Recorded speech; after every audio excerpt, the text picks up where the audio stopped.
таны өдрийн амар амгалан айлтгая. Дэлхийн монголчуудын амжилт радио 88.3-ын за зочны цаг нэвтрүүлгийн маань шин дугаар инхүү эхэлж байна. За өнөөдрийн маань зочноор Баярлалаа төвийн зөвлөх багш. За тунраа маань хүрэлцээрсэн маа тунраа агшта өдрийн минь төргий. За баярлалаа энэ сах өдрийн минь төргий. За өнөөдөр хоёлаа ээлжид ярилцлагаараа ганцаардал гэж байдгүй юм аа гэдэг сэдвээр ярина тийм ээ. Байдгүй маа гэдэг байгаа тий. За багшаа сонсож байна. За тэгээд бид нар яг хүн ер нь бол тэгээд ганцаардж ийн гэдэг үгийг олон мэднэ шүү дээ. Тэгээд ялангуяа хүнтэй суусан цагаас хойш тэгээд хүнтэй суугаагүй хүүхэд насны үед бол ганцаарддаг мэдэхгүй шүү дээ. Энийгтэй гүйж хараж тоглоол тэгэл. Тэгээд хүнтэй суусан тэгээд жоох нас биеинд хүрээд эсвэл хүнтэй суугаагүй байгаа үедээ ч юм уу. Эсвэл суугаа саасныхаа дараа ч юм уу ганцаардал гэдэг их мэдрээд тэгээд тэрэндээ бүр үнэмшээд байдаг л дээ. Би ганцаараа болчлоо бүр ганцаардж байна хэцүү байна гэл тийм яриа их байдаг. Тэгээд нөгөө тэг ганцаардж ийн гэдэгтээ бүр үнэмшээд тийм ганцаардлын өвчин хүртэл байдаг гэд нэг ойлгоцсон тий. Хөөе би ганцаардаа явж байгаа гэдэг ганцаардлын өвчин тусчих юм биш байгаа да гэсэн тийм ойлголттой тийм айцтай хүмүүс байгаад идэг шүү дээ. Тэгэхээр ганцаардл гэдэг бол уг нь байдгүй байна л да. Бид нар чинь тэгээд хаа нэгэн газар хэн нэгэн хүний дандаа хайж явдаг учраас тэг ганцаараа байхдаа би ганцаараа байгаа юм уу да. Би ганцаардаа байгаа юм биш үсттэй. Би амар ганцаараа гад ер нь аюултай юм биш үсттэй ч гэдэг юм уу те. Ингэж байгаа солиорчих үедээ ч гэдэг юм ингээ боддог. За тэгээ ерөнхийдөө бол хүн нөгөө ганцаараа байгаа юм шиг тэр мэдрэмж нь яг юу вэ гэхээр хүн өөрийнхөө учрыг олоогүй байхтаа л хамгийн хэцүү байт юм байна. Ер нь бол. Тэгээ явж бол хамгийн хэцүү нь харуул гэхээр хамгийн хэцүү амьдралыг ингээд ээдрээтэй бодлаантай болгоод байгаа нь хүн өөрийгөө ойлгоогүй үдэл хүн дандаа ямиг бодлаантуулж явд юм лээ шүү дээ. Тийм дандаа юм тэгээ өөрийгөө ойлгохгүй чинь тэгэл өөр ямиг ойлгоход бол эрдөөсөө за тэгэхээр одоо нэг ингэж ярьдэн шүү дээ. Энэ дээр бол асар том макросенсор байна. Миний дотор микросенсор байна гэж. Тэгээ бид нар бол асар том макросенсорыг судлаад байгаа мөртөөс нөгөө жижиг микросенсор орчихсон. Тэгээ яг зөвөр элэг бөөр зүрх гэдэг нэг анатомийн бүтцийг бол мэдээд байгаа хэрнээсээ нөгөө сэтгэл зүрх нөгөө ухаан оюун санаа тий нөгөө нэг одоо ухамсар мэдрэмж гэдэг юмнуудаа ингээд ерөөсөө мэдрээгүй тэрийг судлаагүй учраас ингээд нэг жоохон юм болохоор л тэрэнд гацчихдаг. Ялангуяа бол энэ мдээгүй ойлгоогүй гэж байна шүү дээ. Энэ ухаан ухамсар оюун санаагаа мдээгүй ойлгоогүй үедээ бол хүн тэгээд за бүр тэгээд бодлааныг бүр ингээд сайхан готгож явдаг хүн чинь яг өөрөө юм билээ шүү дээ. Өөрөө өөртөө тий. Тэгээд хэдүүл хоёлаа дээр нэг ясаа шүү дээ. Хүн ер нь өөрөө өөртөө дандаа төвөг болж явдаг гэдэг нэг тийм сэдвээр яар. Тэрнтэй л адилхан тий. Амьдралын олон одоо бодлааны гол учрыг одоо тайлж чадаагүй хүн бол үе бол ерөөсөө хүн өөрийгөө ойлгохгүй юм билээ шүү дээ. Та тэгээ сая ярианыхаа ихэнд дурдлаа штэ. Хүн одоо ингээд ер нь бол хүнтэй суухаас өмнө ганц бие байхдаа ч юм уунийхээ ганцаарлыг мэдэрдэггүй гэд. Тэгээд зүгээр би ингээд бодсон чинь 20-оос дээш насны гараад ингээд ирэхээр одоо нөгөө хүний гэрлэх нас ингээд боллоо гэж үздэг штэ тий хин нэгэнтэй гэр бүл болох. Тэгээд тэр үед одоо ингээд хайр дурлалтайгаа уулзраагүй ч юм уу эсвэл ингээд эргэн тойрондох хүмүүс нь ингээд гэрлээл хүүхдтэй болоод эхнээсээ ингээд нэг тийм хүмүүс биста нэр амар ганцаардж байна асто гээл тий нэг иймэрхүү юм ярьдаг юм шиг байгаа. Тэгээ байжсна дахиад нөгөө 30-40 насны үе дээр нөгөө гэрэлсэн оноо ч юм уу нөгөө хямрал бас нэг үүсдэг штэ тий би ингээд найс аач гисэн би нэг тийм ганцаарлыг мэдрээд байна гэл те. Тэгээд бас одоо та түрүү ярьсан салсан сарнцсан ч юм уу эсвэл магадгүй гэр бүлийнх нь хүнээ алдсан те.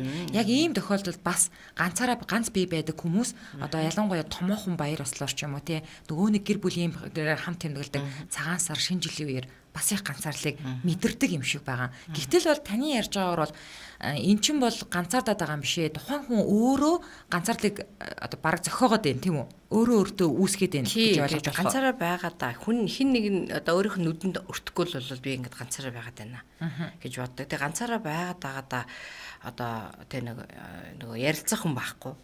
Үзэл бодлоо хуваалцах хүн байхгүй. Эсвэл уурлах хүн байхгүй болохоор тэ би ер нь одоо юу болчихно ганцаараа байгаад байгаа ингээд ер нь гэтээ ер нь бол ингэдэл юм л хүн ер нь бол хаа нэгэн газар хин нэгнтэй ярилцаж байж л одоо тий би хин нэгнтэй байна гэж одоо би ер нь бол одоо тий ярилцаж байгаа үедээ би зүгээр байна. Ярилцааг үедээ ч юм уу эсвэл хэн нэгнтэй юм ухаан бодол санаагаа хуваалцах үедээ ер нь би юу болоод байна энэ одоо ганцаараа байгаад ах нь ер нь утгагүй юм шүү, дэмий юм шүү. Энэ ер нь жоохон эвгүй юм шүү, амар юм шүү ч гэдэг юм уу те. Ингэж ялгаад эхэлдэг. Тэгэхээр яг зүгээр 20 нас хавцаа. Тэр биологи одоо нэг ясандаа бол ин ян энергийн тэр тэнцвэр хүний дотор ер нь ингээд эрэгтэй хүний дотор им эрчим, аяр хүний дотор эмэгтэй эрчим ингээд им эрчмийн дотор эрэгтэй эрчим гэдэг байдаг л да. Тэгэхээр нөгөө нас биеинд хүрээд ирэхлээр яа харахгүй нөгөө биологийн те одоо нөгөө нэг одоо ирим энергийн тэнцвэрийн одоо яа харахгүй одоо чадамж те тэр нөгөө секслэг үйлдэл тэр одоо хантай болох нөхөртэй олох те одоо хүүхдээ гаргах ч байдаг юм уу. Ийм цаанаас нь шаардаад байгаа юм биологийн идэх байгаад байгаа байхгүй юу.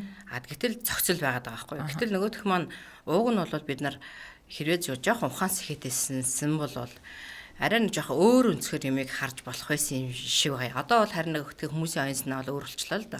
Хүн бол нөгөө югаач мэддэг байхдаа хүнтэй суухна гэхээсээ илүү ямар нэгэн байдлаар би өөрөө дүгнэлт хий. Би ер нь бол одоо хинтээ суух уу, хідүү хүүхэд гаргах уу, би ер нь одоо суух нас маань мөн үү биш үү. За нас маань болсон ч гэсэн би эхнэр аваа суулаа гэхэд одоо хэр зэрэг тижээх те.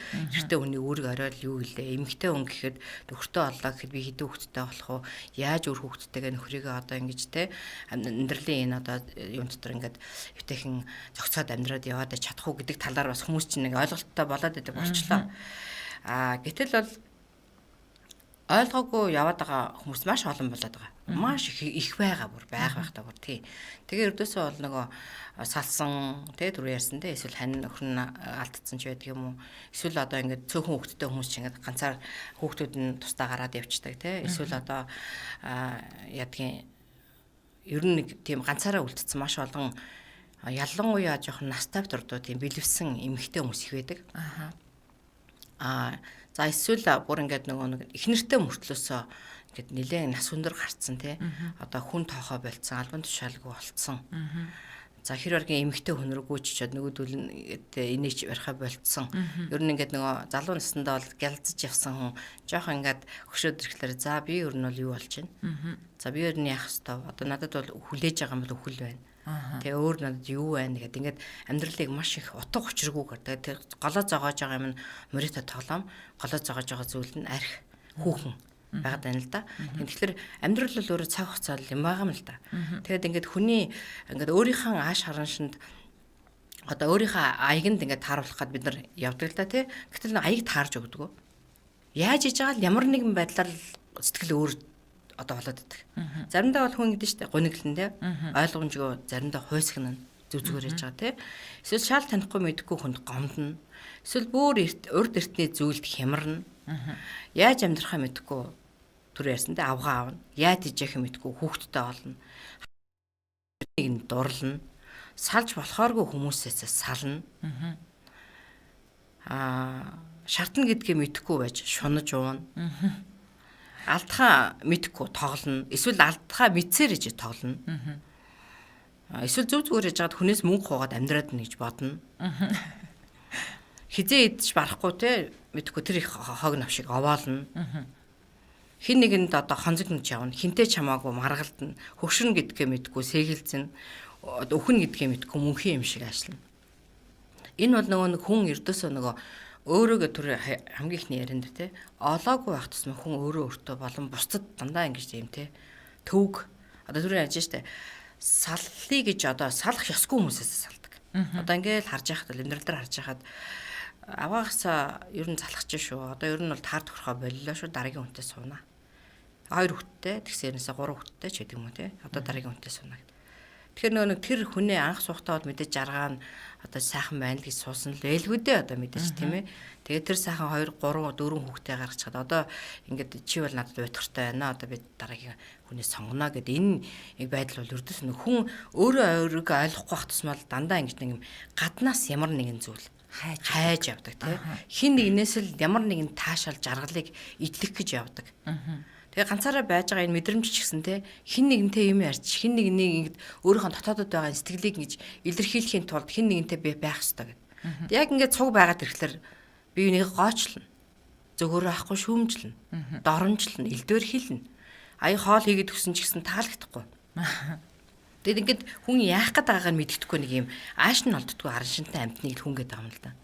Тэгэхээр энэ аашийг яаж мэдэх үү, одоо ойлгох вэ гэхээр хүн түрүү ярьсандаа асар том макро сансрыг судалсан хэрнээсээ дотоодод байгаа тэр микро сансаа л да. Өөрийнхөө. Тэгээд тэр сэтгэлийн тэр одоо хөдөлгөөнүүд те сэтгэлийн тэр одоо нюансуудыг яаж тэгээд одоо зохицуулах юм, яаж зохицолдуулдгийг тэгвэл.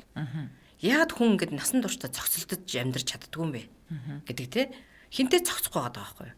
Тэгээд заахаа зохицлоо гэхэд зогсож амьдраад сайхан байж байгаа хүн байхгүй зүг тисэж амьдраад байж байгаа хүмүүс байгаа юм л да. Тэгээд за тислээ гэхэд хажууд байгаа хүүтэйгээ таардаг ч гэдэг юм уу те. Хажууд байгаа охинтойгоо таардаг ч гэдэг юм уу. Ингээд заагаад ганцаараа амьдрий гэж бодъё. Тэгээд ганцаараа амьдраад ирэнгүүтэл ганцаардж өглөө. Би өөр нь ганцаараас байгаад дээ шүү. Та нар яг над руу ярихгүй байгаа юм. Намайг яг хайрлахаа болчих та нар. Гэт ингээд нөгөө буцаагаал нөгөөдөл рүүгээ те нөгөө одоо өөрийнхөө сэтгэлийн хямралуудыг шидэж эхэлдэг л те. Тийм. Тэгэхээр энэ болгон бол нөгөө хүн өөрөө таагдчихгүй те. Та харахгүй хүнийг. Хүн өөрөө өөрийгөө ойлгоогүй хүнийг таах боломжгүй. Харин хүн өөрөө өөрийгөө ойлгоод эхэлж байгаа тохиолдолд харин хажуудаа байгаа хүмүүсийг нэг ойлгоод эхэлж байгаа юм.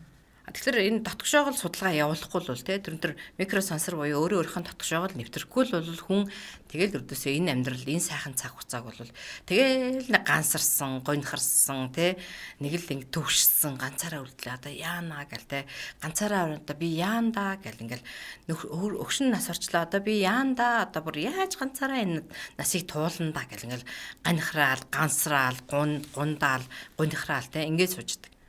Тэгэхээр бол бид энэ амьдралын утга учир нэг гүйцэд ойлгохгүй байгаад л энэ нөгөө тий айгүй олон юм амьдралын энэ бэрхшээлүүдийн гол хогцоонууд энд яваад юм л да. Амьдралын утга учирыг ойлгоно гэдэг нь бол хинээс эхлэх вэ гэхээр та өөрийнхөө энэ ганцаардаад байна уу үгүй байна уу гэдгийг мэдхийн тулд та яг яах ёстой юм бэ? Та бол ганцаардаас яаж гарах юм? Тэр ганцаардлын өвчин гэж тусдаа л тариа хэлгээ суугаад байгаа юм уу тий? Ганцаардлын өвчин гэдэг чинь тариа хэлэх өвчин юм уу? Ингээ бодоод ахлаар тэр чинь нөгөө тариа хийх болтлоо сэтгцэнд нь өөрчлөлт ортлоо өөрийгөө одоо хайрлаагүй л байгаа байхгүй. Өөрийнхөө дотор ороогүй л байгаа байхгүй. Дандаа л гаднаас нэг хүн хайсан. Тэгээ хайгаад оллоо. Эцэст нь таардгүй. Тэгэхээр нэг ийм хүмүүс байдаг штэ. Бүр заримдаа би бүр өөрийгөө ч ойлгохгүй болчлоо ч гэдэг юм уу. Эсвэл ингээд нэг юм одоо зүгээр одоо ингээд нэг юм бид хэвийн хүмүүсээс ч юм уу тийм ээ ертөнцийг үзэх үзэл нь бодож байгаа бодол нь ч юм уу нэг л ондоо. Тэгээ тэр хүн ингээд ямар нэгэн хүрээлэлд ороод хин нэгнтэй ингээ ярих гэхлээр тэр хүнийг нөгөө бусад хүмүүс ойлгодгүй. Яагад гэвэл шал тис юм хөндлөн гаж юм ч юм уу тий ярддаг, сэтгэдэг. Тэгсэн мөртлөө одоо тийм хүмүүс голцоо яг ингээд дүүгэн дээрээс харахаар одоо суут эрдэмтэд ч юм уу ийм хүмүүс байдаг. Гэтэ ийм хүмүүс байгаад байдаг. Тэр хүмүүсийг ингээд харахаар хүмүүстэй ойлголцохгүй байгаа учраас яг ингээд нийгмээс гадуурхагдсан ч гэдэг юм уу тий. Тэгээд ингээд нөгөө өөрийнх нь ертөнцийг бусад өөр хүмүүс ойлгохгүй байгаа болохоор нэг юм ганцаардсан байдлаар бас ингээд нэг ганцаараа байгаад байт юм болов уу гэж боддتي. Ийм хүмүүс тантай ер нь иймэрхүү төрлийн хүмүүс тантай уулзж ирсэн.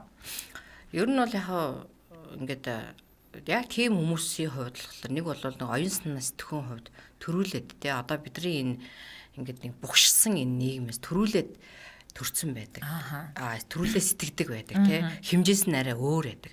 Бид нар 4 хэмжээст амьдрдаг бол тэд нар 5 6 дахь хэмжээсээ хүмүүс ч байдаг юм уу те.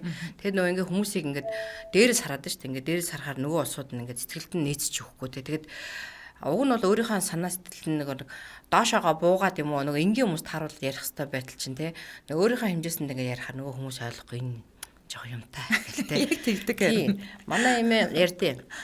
Нутагт нэг тэнэг гангаа гэж хүн байсан гэсэн. За. Тэгэл ингээд нөгөө хүмүүс тэр тэнэг гангаа гэдэг. Тэгээд нэг өдөр гэрийнх нь хаяан сууцаа ингээд нарыг ингээд гараараа ингээд суужсан гэж байгаа. Тэгэхээр имиж гайхаад имиж нэр үжин залуу хүмүүс. Гангаа та юу гэж суугаа гэсэн чинь би орчлон ертөнцийг л бодож суuna гэсэн. Тэгэхээр тэнэг хүн орчлонгийн тухай бодож суух уу? Тийш үү. Тэнэг хүн өнөөдөр одоо яаж н хоол руугаа өнөөдөр битгэл тэнэг битгэл өнөөдөр зүгээр энгийн хүмүүс хүртэл хоолол бодож явж санчаа. Юу орчлон бодох мантай те. Тэгэхээр нөгөө төрүүлээд тэр төрдөг төрүүлээ сэтгэдэг тийм хүмүүс байх нь бол зайлшгүй. Тэгээ яг л тэд нар чинь нөгөө нэг жоохон ч гэсэн чиг өгдөг байхгүй юу хүмүүст. Нэг ийм юм болоод байгаа штэ гэж. Нөгөөдөл нь ойлгохгүй нөгөө муухраараа л энэний байж байгаа ч тэ гэдэг нөгөө өөрийнх нь оюун санаа нөгөө хоёр хэрэг би энийг харахыг хүчээр л юм болдог л доо. Одоогоос нэг 100 жилийн өмнө амьдарч ирсэн Тесла гэж хүний тухай одоо ном сонин сэтгүүлүүд байдаг л да. Тэгээ би Теслагийн тухай номыг уншиж байгаад тэгжсэн. Хоёр янзын хайр байдаг юм хараад л хэдэ. Тэгээд сурвалж асууж байгаа юм л да. Та яагаад хүнтэй суугаагүй юм бэ гэд. Тэгсэн хоёр янзын хайр байдаг. Нэг нь бол ингээл чи надад хайртай юу? Би чамд хайртай штэ. Чи надад ингээд дургу алдсан юм уу? Чи над руу яагаад гоё харахгүй байгаа? Чи өөрхөн дурлцсан юм уу? Яагаад намайг халамжлахгүй байгаа? Чи яг л надад хайргүй алдсан байна да гэд ингээ яваад байдаг хайр. Нэгдүгээр хайр нь. Хоёрдугаар хайр нь бол өөрөө өөрийгөө хайрлах хайр буюу те ингээд бусдад өөрийнхөө ингээд юу чаддгийгаа хийх зориулах тэр их хайр. Би бол хоёр дахь хайрыг сонгосон гэж хэлж байгаа байхгүй. Нэг усандаа бол тэр хүнд бол тэр нэгэнтэй тэгээл хайртай юу харьгүй юу гэж суудаг зав байхгүй байхгүй юу. Тэр хүн чинь тухайн бичсэн байдаг л да. Нэг хэн төрөлдөө 5 төрлийн хийх зүйлээ хийж чадсан юм а гэж. Одоо өнөөдөр бол дэлхийд даяар Tesla-гийн технологи гэдэг дэлхийд даяар явж штэ. Тий. Тэгэхээр тэр хүн бол нөгөө хүн төрлөختний одоо бие организмд хоргүй нөлөөтэй тийм хоргүй тийм технологи гаргаж ирсэн байдаг л да. Тэгэхээр уул хатан сууж байгаа даяан хийж байгаа бяцлагч хүмүүс ч ихсэн тэгдэг те. Би хүнтэй суухгүй ер нь бол одоо авшиг хүртэнлээ. Одоо тийм авшиг одоо хүртээд тэгж би одоо уул хатанд тэдэн жилээр сууж байгаа энэ төр гэл дээр үед бол бүр ингээд лам нарын чинь авгаа маваа авахулдггүй те байсан штэ. Тэр нэг осондоо бол яг энэ бол нэг талаараа бас яг зүйтэй биш юм байлээ л дээ. Хүн бол өөрөө хүсвэл те. За би яг Tesla шиг те хоёр хайр байдаг. Нэгийг сонгосон, би хоёр дахь хайрыг сонгосон гэдэг ингээ ярьж байгаа шиг те. Хүн хүсэх юм бол өөрийнхөө юу хийж чадах вэ гэдгийг мэддэгсэн бол хүн тэгэл хүнтэй суугаал, цалаал, нийлээл ингээд буцаж эргээл хүүхдүүдэд гомдоогоол эргэж хөгшөрсөн ана хүүхдүүд нааваач гэхгүй ээжч гэхгүй ингээл те нэг ийм нэг хаягдмал юм шиг, олдмал юм шиг ийм нэг сонио амьдралаар амьдрахгүй юм бэлээ л дээ. Хүн бол аяйгүй өндөр ухаан сэхэтэ бол ердөөсө хүн төрлөختөө төлөө энд ирж одоо энд буусан гэдгээ ойлгож байгаа тохиолдолд бол тэр суух салах нийлэх бол яг үнэндээ нэг сонин асуудал биш. Нэг тэр жижиг юмтай ноцолдохгүй. Тэр үнэхээр өндөр ухаан сэхэтэ хүмүүс л яг энд зорьсон ирсэн юм хийгээл эндээс одоо буцах нь бол тэдний туйлын зорилго байдаг. Тийм учраас бол бид нар зүгээр яг хоёулангийн өнөөдрийн ойлголт бол юу вэ гэхээр хит их гансардаад байгаа тий. Юугаа донтоод байгаа. Тэгэл ингээл нэг ихнэр бодоо секс бодоод хүмүүсэд тий. Эсвэл нөхөр бодоо л залуу бодоод идэг тий. Ингээд амьдрал цаг хугацаа шүү дээ. Энэ хугацаанд ингээд амжаач. Өөрийгөө судлаач, өөрлөгөө орооч. Дотор ч дахиад нэг хүн байна. Тэр хүнийг сэрэхээс нааш та ганцаардаас гарахгүй. Тий. Хажуу чи хүн байсан ч та гунна, готорно. Хажуу чи хайр байсан ч дахиад та дараагийнх нь ямар хайр байд юм болоо гэд хайна. За би үзэж байгаа зүртээс орж ирсэн сэтгэлзүүлийг бас уншиж өгье тийм ээ. За Инхтүр Батбаяр өдрийн мэндэ гэсэн байна. Төмөрбатар Сарантуя үргэлж сонирхолтой сайхан яриа хийдэгт баярлаа. Байнга сонсдог шүү. Бас танаа нэвтрүүлгийг сонссоор байгаад 9 минутын онлайн бясалгалд бүртгүүлээд оролцоод одоо 1 сар болж байгаа. Баярлаа хоёртлаа. Ямар гоё юм бэ тий. За өдрийн мэнд гэсэн байна. Мөнхтөөс алтан цаг багштаа маш их талархаж яваа шүү. Сайн сайхныг хүсье гэсэн байна. За Сараа Ванчигд орж үргэлж гоё хэрэгтэй сэдвээр ярьдагт та бүхэндээ баярлалаа гэсэн байна. Гэрэл ундрам өдрийн мэндэ өөрийнхөө дотогшоо нэвтрээд ирэхээр альваад их ажигламтгай болдог шиг санагдсан. Энэ өөрийгөө ойлгохын эхлэл мөн байна уу гэсэн байна.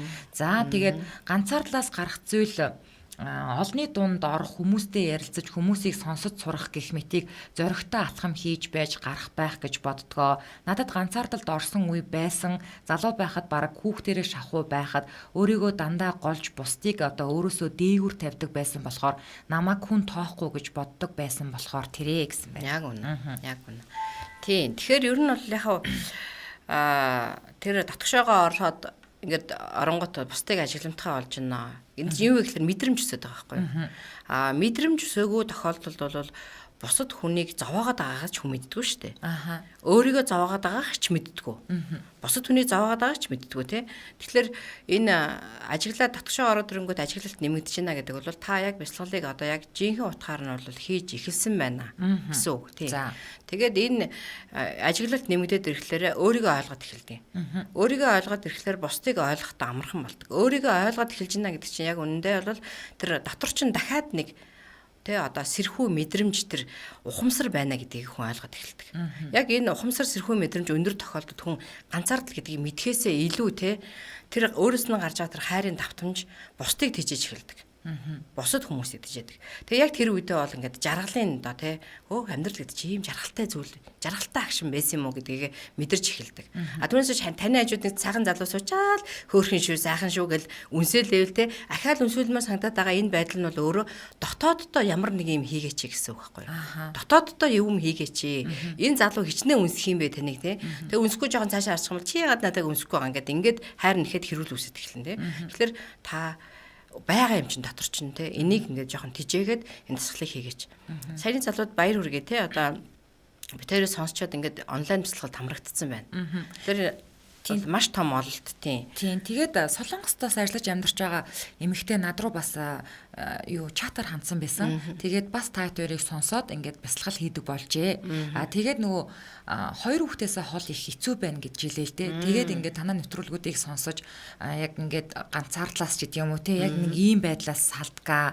Тэгээд бяцлал 9 минутын бяцлал хийснээс хойш нойрондоо их муу болчлоо гэж хэлсэн байсан. Тэгээд би таны хаягийг өгөөд тэгээд би бас тийм мундаг бяцлал хийдэг хүн бас ишээ. Тэгээд миний хувьд бол харин бяцлал хийснээрээ маш тайван нөө сэтгэлийн амгалан тайван байдлыг мэдрээд харин ч нойрондоо илүү их ингээд сайн болсон. Тэгэхээр та энийг ингээд манай багшаас нурагшаас хандаж асуугаарай гэсэн. Тэгэхээр магадгүй одоо тэр хүн та хоёрыг бас үзэж сонсож болох тантай холбоотойгоо байж болох. Энэ дээр та бас нэг хариулт авчи. Ер нь бол яг зөвөр нойр сайхан унтдаг мөртлөөс бяцлал хийгээд ирэнгүүт нойргүй болчихж байгаа нь яаж байгаа юм бэ гэхээр нөгөө шахагдж байгаа байхгүй юу? Шахагдж байгаа. Нэг бас тэр хүн явцын дунд ингээд стресстэй удаан байгаад ирэхлээр нөгөө нойргүй талтай болох магадлал их өндөртэй байсан гэсэн. Тэр нөгөө нэг төрүүлж ингээд одоо сэдрэнч гэдэг юм уу те төрүүлж ингээд цэвэрлэх тэгэхээр нэг хэсэг тийм нойргүй талтай ч юм уу эсвэл зөв зүгээрээс эрэхтэн жоохон өвдөх ч юм уу те эсвэл айгуу сонио ингээд гинтх ингээд нэг сонио юу ч байхгүй мартамхай ч юм шиг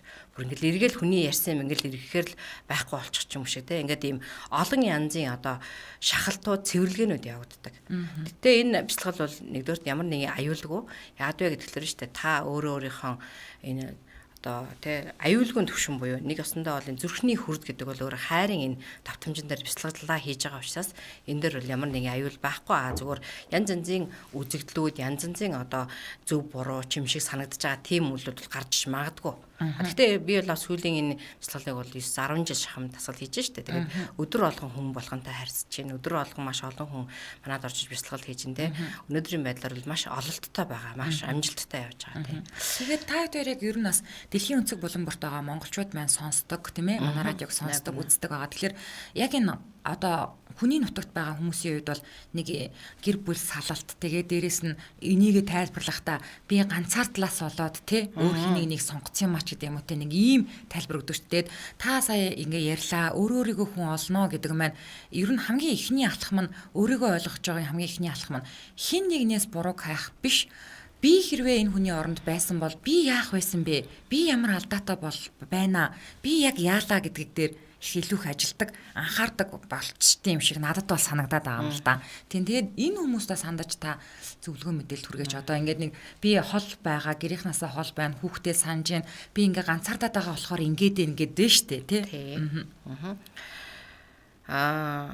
Мэдээж ингээд гэр бүлийнх нь хүмүүс хайртай хүмүүс нь те байхгүй болчихор одоо хажууд байхгүй байхаар ч нас хүн яан штэ санана битгэрн тэгэл одоо уйлна те хүний нутагт байж ямар л сайн байх юм бэ те гүүгээд очие нөгөө тамга тэмдэг одоо оруулдаг хэлг айл нь оруулахгүй те тэгэхээр чи энэ бол яг үнэндээ бас энэ улс орны хэдхэн зөвхөн хүний авч чадахгүй байгаагийн хамгийн том одоо юу гэдэг бэ гутамшиг гэх юм да тий утгагүй байдал л да. Тэгэхээр энэс болж маш олон хүн хохирч байгаа бид нар бүгдээрээ мэдж байгаа.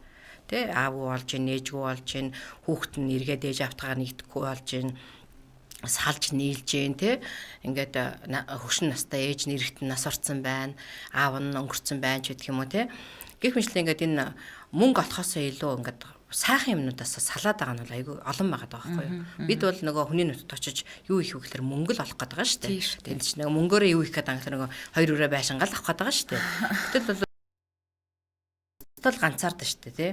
нэг гансарна, хүүхдээ санана, уйлна, явъя явж болохгүй, гүйж болохгүй. Нэг охин ярьжсэн. Би гадаад нөхөртөө тэгээд ингээд гомдсон шүү дээ. Гомдоод уйлахаараа хаашаач явах арга байхгүй. Тэгэл би байшингаа торж уулж байгаа л эргээд ороод ирдгээ гэд ярьжсэн те. Тэр дээр сонсоход үнэхээр хэцүү ба. Бид нар бол таньдаг найз руугаа уулзаад хаана вэ чи юу байна? Ста уулзъя би нөхөртөөгөө хэрэлдсэн шүнэ ганц би угаатгах гэдэг ингээд дуудаг болвол те. Тэр дандаа хүний нутагт ингээд хаашаас яасан. Тэгээд ядчихт монголчууд чинь нөгөө бие биентэйгээ айгу тийм дотн биш нөхөрсөг биш те. Дандаа ингэж ховж ярьж бие биенийгаа ингэж мяалж муулдаг юм билээ шүү дээ. Гадаадд байгаа хүмүүс ихэнх нь. За бүгдээрээ тийм биш байж магадгүй. Тэгэхээр бие биенээс их болгоомжилдаг. Тэгээд ингээд юмаа ярьдаггүй. Ярихаар нь цааш нөгөө ховж болгоо ярьцдаг учраас ярьдаг. Яг одоо л тэ энийг энэ сургуулийн програмд одоо энэ эцэг эхчүүд энийг хүүхдүүдтэй маш сайн анхаарч те энэ хүний мод дуралдаг, ховж ярьдаг, энэ хүнлэг биш байдлыг бид зогсоох хэрэгтэй яг одоо. Тэгэхгүй бол энэ Монгол орн гэдэг жаахан орн чинь те энэ хүний мэс чанар гэдэг чинь байхгүй болоод ирэхээр улс мөх бас шалтгаан байж таа чи улс үгүй болох те улсын энэ одоо авж явах хөдөлгөж хүчнүүд чи хүмүүс юм байгаа үстэй. Тэгээ хүмүүсийг авч юу хөдөлгөж хүч нь юу вэ гэхээр хүн чанар хүнлэг байдал шүү дээ. Эдгээр нь ингээ зогсчихоор үр хүүхдүүд маань яах юм хайчих юм. Тэгэхээр бол энэ болгон одоо хүн гансарна те ганцаард нэвгүй олно. За нөгөө хажуудах өөр залуу хайна эсвэл өөр хүүхэн хайна те. Энэ бол нэг талаараа бол ёстой болохгүй чи буруу над чинь гэх арга байхгүй. А нөгөө талаараа бол за би өрдөөс нөхрөөсөө салахгүй, би өрөөсөө эхнэрээсээ салахгүй, би өөр хүүхдүүдэд үнэхээр үнэнч байхыг би хүсэж байна гэж байгаа бол шууд бяцлах тасгал хамрагдах хэрэгтэй. За яг хөө ингээд дараагийн гайгүй залуу найзтай залуутай боллоо гэж бодоход тэр нь бас нэг жилийн дараа 2 жилийн дараа бас таар тохирхоо болдог. Тэгээ энэ үед танд дандаа юу хэрэгтэй вэ гэхээр танд алхам тусам өөрийнхөө дотоос орж ундаалах те тэр сэтгэлийн их хүч хэрэгтэй. Үүдэд байгаа тэр дутуугийн мэдрэмж ингээд үүсээд байгаа учраас та дутуугаа өөр юмнаас нэх гэж дандаа оролдож явдаг. Дутуугийн одоо би чинь энийг чинь 9-10 жил явж одоо хийж энэ тасгалыг хуучин бол бас ингээ сайхан залуу молоо харахаар айгу баярлаа л те гоё залуу явж ийн энтергээл бас айгу нүд баясгаал ингэдэг байсан шүү дээ одоо эн чинь хүнлэл байна штэ те.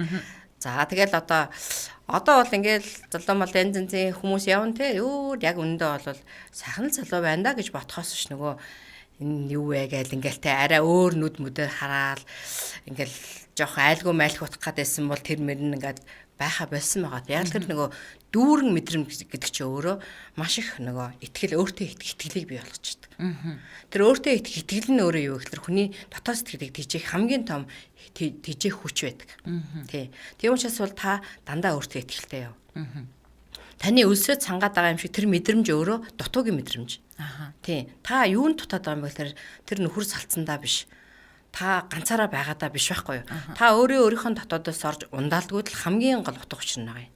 Та бүх ертөнцийг гаднаас хайгаад байна те. Бүр ертөнцийн бүх сайхан жаргалыг гаднаас хайгаад байна. Тэгвэл таны тэр хайгаад байгаа жаргал чинь таны дотор байна.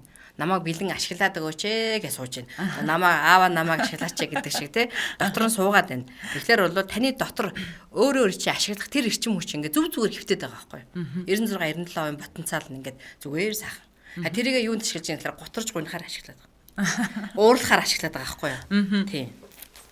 За онлайнаар энэ бяцлаглыг үзэж дагаж болох юм байна. Тэгэхээр баярлаа төвгээд хайж үзхүү. Би бас өөрийгөө өшөө их одоо хүмүүжүүлмээр байх юм аа. Ямар ойр хавьд миний аав ээж ах トゥ хамаатан садан гэж байх биш. Харин тэднийг орлоод энийг дагаад мөрдөөд байвал маш хэрэгтэй санагдаж байгаа гэсэн байна. Тэгэхээр за яг үнэ хүнтэй ярилцах хэцүү байдаг юм аа. Үлзий өгөө дандаа нөгөө гадаадд байгаа монголчууд маань л хандаад байна. За тэгэхээр хоёлоо Монголд байгаа сонсож байгаа сонсогчдоо одоо тунраа аз жаргалын төвийнхөө мэдээллийг хүргэе. Бас тэгээд дээрэс нь энэ гадаадд байгаа хүмүүс маань яаж үсэн мэт юм бяцлагад хамрагдах вэ гэдэг хүмүүстэй бас мэдээлэл хүргэе тийм ээ багш. За. Бид нар онлайнаар бяцлал явуулаад бас одоо 3 дахь сар руугаа орж байгаа. Тэгээд эхний сард суусан хүмүүс одоо 3 дахь сар дахиад суuna гэдэг ингээд захиалга өгж байгаа. За тэгэхээр бяцлал маань өөрөө өглөө 6:30-аас 7-гийн хооронд байгаа Монголын цагаар. За орой болохоор 21-ээс 21:30 хооронд байгаа. Тэгээд цаг заваа зарцуулаад хамрагдаж болно. Тэгээд хамрагдахтаа бол одоо дасгал хийж байгаа хүн ганцаарнаа суухгүй шүү дээ. Тэнд найзтайгаа бяцлаглаа хийн үү, гэр бүлтэйгээ бяцлаглаа хийн үү. Тэгээд нөгөө ганцаараа эхлээд бяцлал хийжсэн хүн чинь хоёулаа болоод байгаа байхгүй. Яг тэр хүүхэд нь гүйж ирээд аль хийж би наадах чи хийгээд үзээд гэх юм. Хоёулаа ирсэн бол гуруулаа болоод байгаа байхгүй. Нөхөр нь ирээд хөөе би наадах чинь ихтайхан санагдаад явчлаач гэдэг юм те. Яг энэ цагуудад одоо шууд одоо онлайнаар нөгөө хоёулаа би биенээ ингээд мессенжер дороод холбогдчих шүү дээ. Видео кол хийгээд ингэж холбогдох юм уу? Тий, одоо нэг усандаа бол нөгөө төвшин төр дам гээд одоо Facebook хаяр руу найз өвсөлт явуулчихж байгаа. Тэгээд би нөгөө нэг одоо онлайн хамрагдах хэрэгтэй байна гэдээ явуулчихна. Тэгэнгүүт чинь дансны дугаар өгнө бас энэ чинь 54,000 төгрөгийн үнэтэй сарын төлбөр тий. За тэгээд дансандаа мөнгө хийгээд тэгээд хүлээж одоо танд юуны хүсэлт явуулаа гингөттэй найз хүсэлт явуулаа онлайн хамрагдаа гингөт хүлээж авлаа гэд тэгээ шууд фэйсбүүкээ асаа штэ. Тэнгүүд шууд ингээл нэгтчихнэ. Тэгээ ердөөсөө одоо цаг нь боллоо 21 цаг боллоо оройны асаалаа фэйсбүүк онгойлгоход шууд нэгтд. Ямар нэгэн код энтер бол хийхгүй. Шууд орж байгаа тийм. За ойлголоо. Тэгвэл хүмүүс болохоор ойлгохдоо нөгөө нэг YouTube руу ороод ч юм уу таны одоо хийсэн бяцлаглыг хараад дагаж хийн биш шууд бүр яг ерөөсөө амьд харилцаа юм биш үү? За ойлголоо. Тэгээд нөгөө нэг чи ингээд үзэхээр бас яг одоо нэг тийм дүүрэн биш мэдрэмж төрдөм байлээ бас. Гэтэл яг ингээд харилцаа шууд ярихлаар те маш гоё асуултуудад орон асуугаал буцааж нөгөөтийгээ хариуллаа. Тэгээд олон хүнтэй болж байгаа учраас бас асуулт тэр болгон бас хариулагдахгүй байж магадгүй. Тэгтээ бол ямар ч байсан тэн дотор чинь бол хүмүүсийн асуулж байгаа асуулт хүртэл өөрийнх нь бас асуулт байж таарна шүү дээ тийм ээ.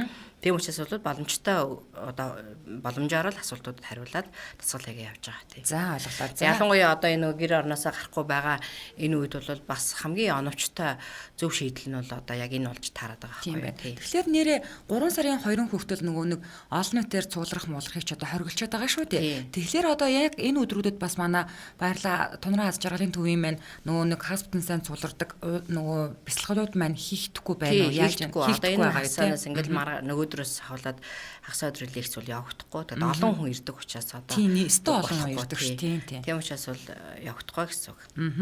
Ер нь бол гэхдээ яг сонсож үзэгчтэй хандаж хэлэхэд яг одоо нөгөө хамброй бидний ярьдгаар хамброй хуучин те нөгөө бамбрууш кафений урт талд нь Тунраа аз жаргалын төв маань байдаг. Тэгээд миний очдөг нь бол би хагас өдөр болгон одоо 14 онцны удаа хагас өдөртөө очдог. 12 цагаас өн төлбөргүйгээр 9 минутын бяцлагалтай хамрагддаг. Харин одоо яг карантинлэгдсэн байгаа учраас одоо энэ бол болохгүй. Ер нь бол онлайнаар холбогдсон л дээр юм байна. Тийм бид нар ч гэсэн гэрээсээ холбогдож болох юм байна. Тийм онлайн бол айгүй чухал байгаа. Тэгээд хамгийн гол нь ингээл орой 21 цагт ч бүгд ажилтаа юм шиг л те нэг юм. Гэтэ ажил мөртлөөс айгүй чухал юм байгаад байгаа байхгүй юу. Тэгээд чинь өөрийнхөө бүх одоо орон зайг цэнэглээд үр хөвгтүүдтэй нөлөөлөд гэр орноо бас давхар энержүүлээд цэнэглээд те өөрийнхөө эрчмээр тэгээд ингээ бусдаа нөлөөлж байгаа учраас энэ бол яста гайхамшигтай авалттай байгаа. Тийм байна. Эндээ бол их баярлаад байгаа. Бүр чухал байна гэд. За багштай 8811 9549 болон за нөгөө нэг төвшин төрийн утас хийлээ агшаа 904777 маань болохоор зэрэг Тунраа анц жаргалын төвийн менежер Дамбын төвшин төр байгаа тийм ээ. За бас яг яах нь фэйсбүүкээр Дамбын төвшин төр гэнтэй найз олж агаад энэ онлайнаар одоо онлайн бяцлал хийхэд холбогдож болох нь байна тийм ээ. За хоёулынх нь ярилцах цаг бол одоо хэдийн минут байна? Дуусна. Тий.